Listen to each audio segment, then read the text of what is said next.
All right, so I'm gonna do a little pre-game video for this next adventure. I've taken all the plates off of the gunmetal belt, and I'll show you what I did. I took all the plates off, and then I carefully, one by one, took the the nameplate and the big plate and all that fun stuff, right? And I folded them up in a towel so that they wouldn't be clanging and banging against each other. All right, so went to the shop and went to Zach White's leather shop is where I went, and I found some magic, this coffee colored leather, and I've got that gunmetal belt. I said to my friend, I said, I got this coffee leather, but it's such a big hide. I mean, it's every bit of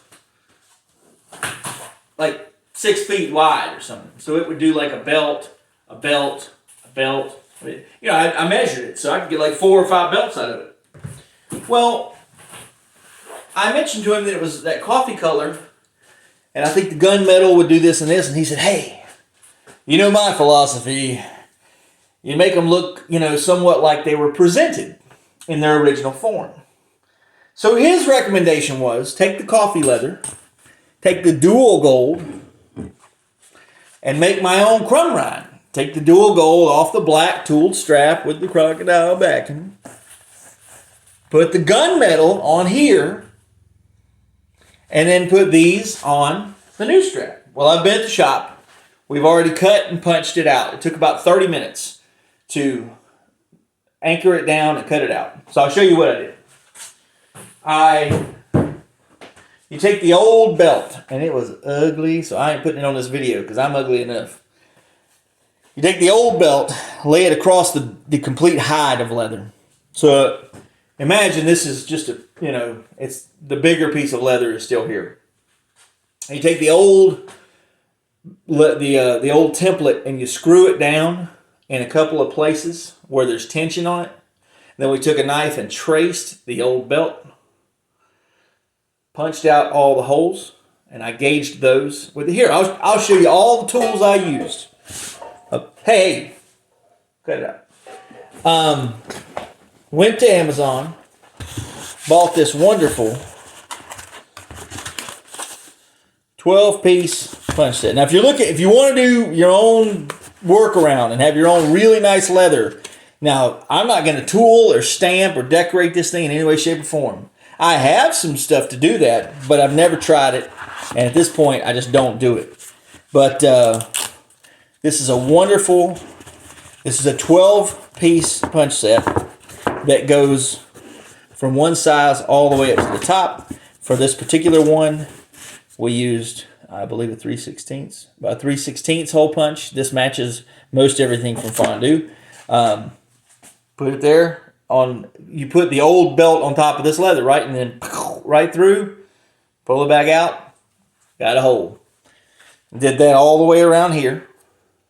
And then what I did for the snap boxes was I laid the female part of the snap box down where it's got an opening, punched it through with a nail, marked all the spots, came back with the hole punch where the nail mark was. So find my nail mark, pop, pop, pop, pop, pop, pop, pop. And so now my dilemma is, which one will I use? Will I use gold snaps? Will I use silver snaps with the dual gold belt? Ooh, which one? Mix and match? Maybe both.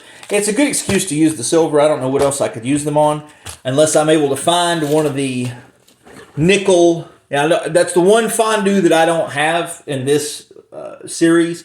I have a dual gold, I have an all gold, I have the gunmetal. Don't have the one that's all nickel, all silver. So anyway, that's for another time. But we have cut it out, so it's at the point where you finish the edges, you put in the snaps, you put in the plates. And the tools that I have put into this thing, I think this was $12 or something for this set of snaps. There's other people who are going to tell you they have their preference. This is what I use. Because when I was doing the series of NXT WWE 2013 scratch logo, I did a FANDU Backland. I did the NXT UK and an Undisputed Belt. And some of those have different sizes, so I needed different punches for different sizes, and this provided that opportunity.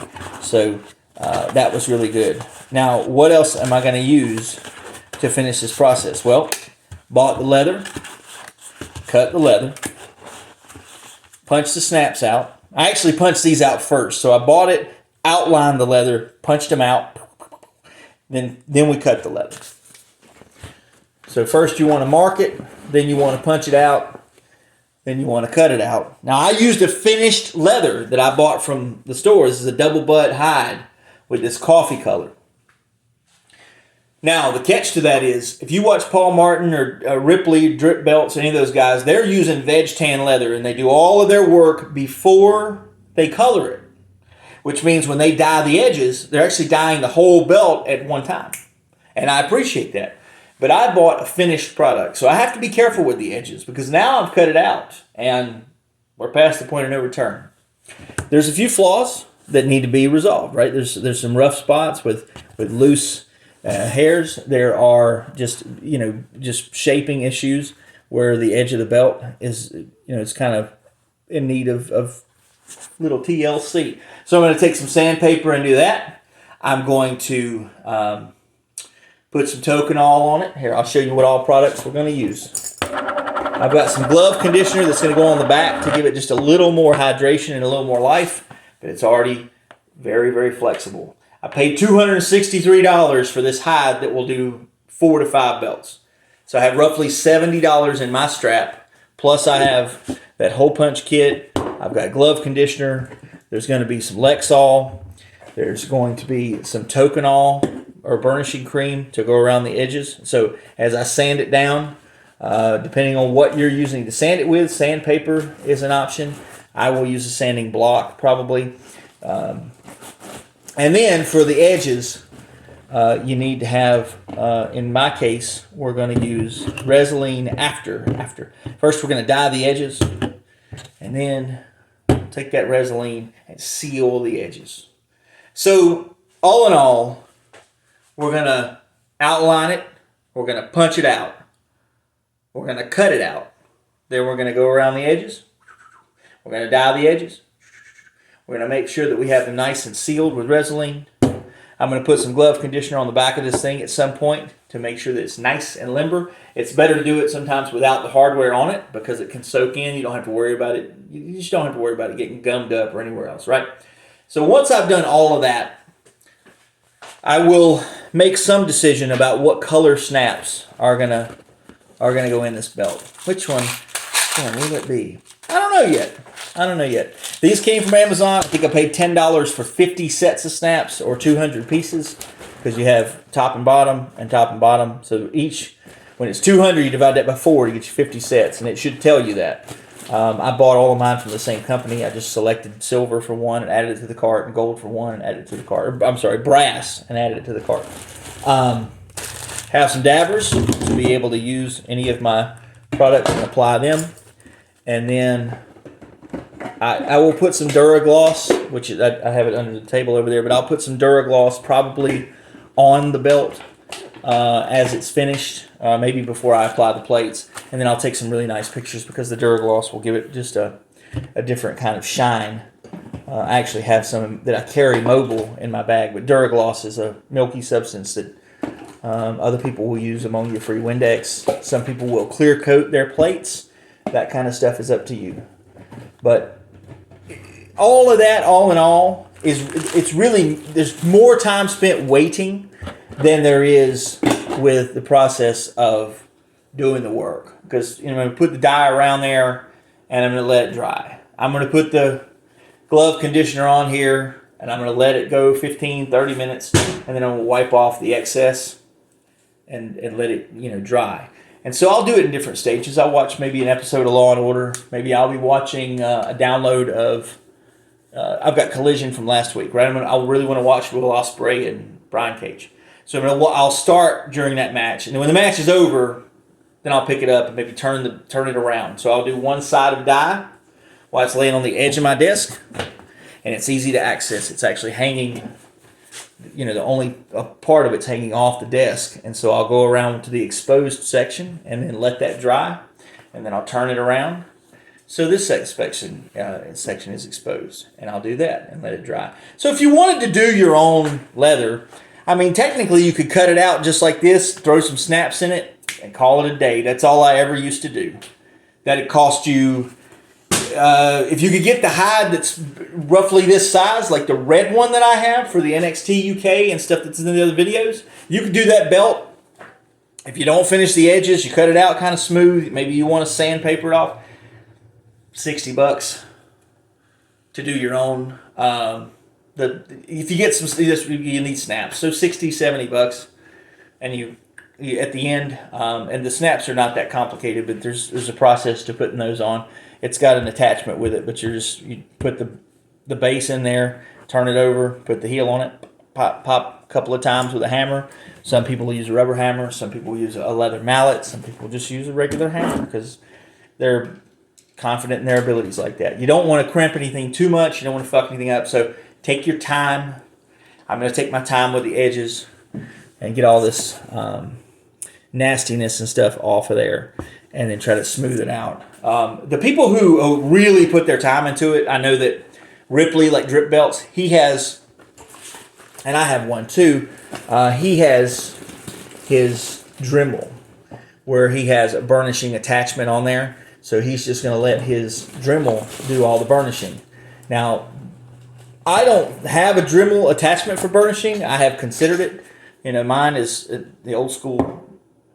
I got this burnisher from Amazon for whatever. You go around, burnish the edges, get them down, get that hair laid down, put that token all on there. Get it where you want it to be. Feeling good, feeling smooth. All right, now take your Resolene. And some people will use acrylic seal. Some people are going to use the... I can't remember the other coat. Is it some kind of coat or something, edge coat or something like that? So those are the things I'm using that will occupy me for the next. It doesn't take it as long as I'm going to let it take. This video will take almost as long as it will take to do the labor part of all of these things. It's 15 minutes. It's burnishing.